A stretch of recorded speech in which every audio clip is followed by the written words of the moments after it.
Hello friends, welcome to my channel Maurya Guru. Friends, बहुत सारी ऐसी क्वेरीज आ रही हैं जिसमें बच्चे मुझसे सवाल पूछ रहे हैं, क्या सर नीट की परीक्षा दोबारा हो सकती है, रीनीट हो सकता है? तो मैं जितनी भी पॉसिबिलिटीज़ हैं सबके बारे में हम बात करेंगे और मैं अपना खुद का भी व्यू दूंगा कि मैं क्या चाहता हूँ, मैं किसे सपोर्ट करता हूँ। या एक्चुअल में बहुत सारे ऐसे बच्चे होंगे जिनका एग्ज़ाम बहुत अच्छा गया होगा, या जिन्हें इस तरह के क्वेश्चन पेपर्स नहीं मिलेंगे जो सो कॉल्ड गेस्ट पेपर बाहर लीक हुए हैं। तो यहाँ पर कुछ बच्चे ऐसे भी होंगे जो 630 ला रहे होंगे, 640 ला होंगे, 620 ला रहे होंगे। वो ये सोच रहे होंगे कि रीनीट ना हो, री एग्ज़ाम ना हो। और बहुत सारे ऐसे बच्चे होंगे जो कि कम मार्क्स ला रहे होंगे, वो सोच रहे होंगे री एग्ज़ाम हो।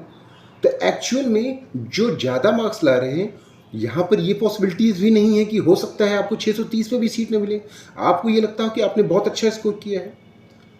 मिस, अगर इस तरह की जो इन्फॉर्मेशंस आ रही हैं पेपर लीक वाली कि 600 नंबर बच्चों के ऐसे ही आ गए, तो कहीं न कहीं आपके लिए कितना मार्क्स सफिशिएंट हो सकता है ये आपको भी नहीं पता है। तो चलिए बात कर लेते हैं कि एक्चुअल में इस केस में आगे क्या हो सकता है। प्रीवियस एनटीए की हिस्ट्री देख लेते हैं, प्रीवियस जिस तरह से स्कैम्स हुए हैं उसका क्या डिसीजन है, उसके बेस पे हम बात करेंगे कि आपको क्या करना चाहिए। क्या नीट की प्रिपरेशन आपको जारी रखनी चाहिए? सबसे पहले, ना तो मैं कोचिंग वाला हूँ और ना ही मेरा कोई बेनिफिट होने वाला है आपका नीट एग्ज़ाम हो या ना हो। लेकिन मेरी जो पर्सनल सोच है वो ये है कि अगर इस मामले में थोड़ी सी भी सच्चाई है तो सभी स्टूडेंट के साथ इंसाफ होना चाहिए। वो मेरी पर्सनल सच्चाई है, वो मैं बोल रहा हूँ, वो मैं सपोर्ट कर रहा हूँ। ठीक है। जहाँ तक कि रीनीट की बात है, तो अब ये केस किस तरह से जाता है, एफआईआर होती है, केस सुप्रीम कोर्ट में जाता है, सुप्रीम कोर्ट किस तरह से हेयरिंग करता है, कितने सबूत उसको दिए जाते हैं, कितने लेवल पे ये पेपर आउट हुआ है, या फिर इसमें कितनी सच्चाई है, ये पूरा डिटेल जब तक सुप्रीम कोर्ट के पास नहीं होगा तब तक सुप्रीम कोर्ट इस केस में ज़्यादा कुछ नहीं कर सकती है। और ये तो मान के चलिए कि नीट का रिजल्ट आपका डिले होने वाला है। तो एफआईआर तो इसमें काफ़ी, क्योंकि काफ़ी हाइप ले चुका है ये केस, मीडिया हाइप भी बहुत सारी ले चुका है और पॉलिटिकल पार्टीज़ भी इसमें इन्वॉल्व हो रही है। तो कहीं ना कहीं इसमें इस केस पे सुनवाई ज़रूर होगी जहाँ तक मुझे लगता है। लेकिन अगर आप 2024 का केस देखें, जबकि आपका कट ऑफ 655 मार्क्स गया था, तब भी इससे भयंकर रूप में और इस तरह से कैंपेन चला गया था कि बहुत ज़्यादा मार्क्स लीक हुआ था। बहुत सारे ऐसे केसेस पकड़े भी गए थे, बहुत सारे ऐसे अनएक्सपेक्टेड केसेस जिसमें कि लग रहा था कि ऐसा कैसे हो सकता है, वो भी पकड़े गए थे। लेकिन फाइनली वहाँ पे ज़्यादा कुछ हुआ नहीं था। तो एनटीए अपनी तरफ से पूरी कोशिश करेगा किसी तरह से, अगर इस केस में उतना वेटेज नहीं है तो रीनीट ना हो, जो कि सरकार चाहती है। और जो उनकी अपोजिटिव को वो यही चाहेंगे कि हम किसी तरह से ऐसे सबूत ला के दिखा दें जिससे कि ये लगे कि हाँ, पेपर काफ़ी लेवल तक आउट हुआ है, जिससे कि पूरे पूरा नीट एग्ज़ाम को दोबारा कराया जाए। अब यहाँ पे सिवियरिटी भी देखी जाती है कि कहाँ कहाँ एक्चुअल में कितना सीवियर ये केस है। अगर सीवियर केस होगा तो रीनीट की पॉसिबिलिटीज होगी कि पूरा एग्ज़ाम को रद्द करके दोबारा एग्ज़ाम हो।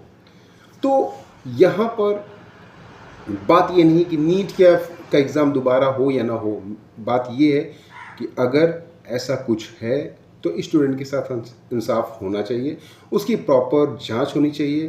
केस अगर सुप्रीम कोर्ट में जाता है या हाई कोर्ट में जाता है तो वहाँ पे प्रॉपर इसका इन्वेस्टिगेशन होना चाहिए और बेस्ड ऑन जो भी उनके पास प्रूफ्स होते हैं उसके हिसाब से इंसाफ होना चाहिए। लेकिन अगर आप 2023 या फिर 2022 या और भी केसेस देखें तो बहुत ही कम ऐसे चांसेस हैं कि रीनीट हो। अगर एनटीए की हिस्ट्री आप देखिए तो पहले 2016 में शायद एक बार रीनीट का मीन्स दोबारा नीट की परीक्षा कराई गई थी, कैंसिल करा के शायद। उसके बाद से अभी तक केसेस तो बहुत आए, बहुत सारे लीक के केसेस आए, बहुत सारे ये आए, लेकिन कभी भी दोबारा एग्ज़ाम नहीं हुआ, नीट का पेपर कभी भी कैंसिल नहीं हुआ। तो एक ये आप देख सकते हैं। दूसरा कि हो सकता है इस बार ज़्यादा प्रेशर पड़े, वो डिपेंड करता है कि कितना प्रेशर होता है, कितनी सीवियरिटीज़ है, कितना क्या है और किस तरह से स्टूडेंट उसका विरोध जताते हैं।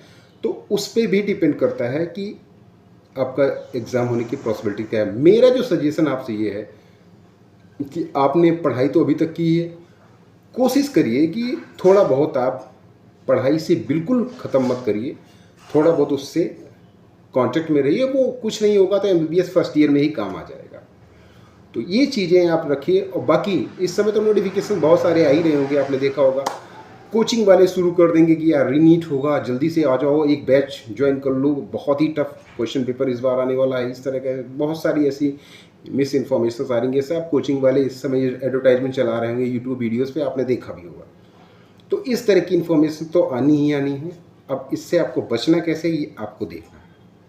लेकिन आपको अपना माइंड यूज़ करके पॉजिटिव रह के देखना है कि क्या हो सकता है, और इस केस का क्या वेटेज है ये तो हमें बाद में ही पता चलेगा एक्चुअल में। लेकिन अभी मीडिया हाइप और सारी चीज़ें देखी जाए, जिस हिसाब से सारी चीज़ें खुल के आ रही हैं, उससे तो लग रहा है कहीं ना कहीं बहुत ही सीवियर केस है ये। देखते हैं क्या होता है, वेट फॉर नेक्स्ट क्या होता है ये हम बाद में ही देखेंगे। लेकिन मेरा जो मानना है वो कि अगर केस में थोड़ी सी भी सच्चाई है तो स्टूडेंट को मौका देना चाहिए।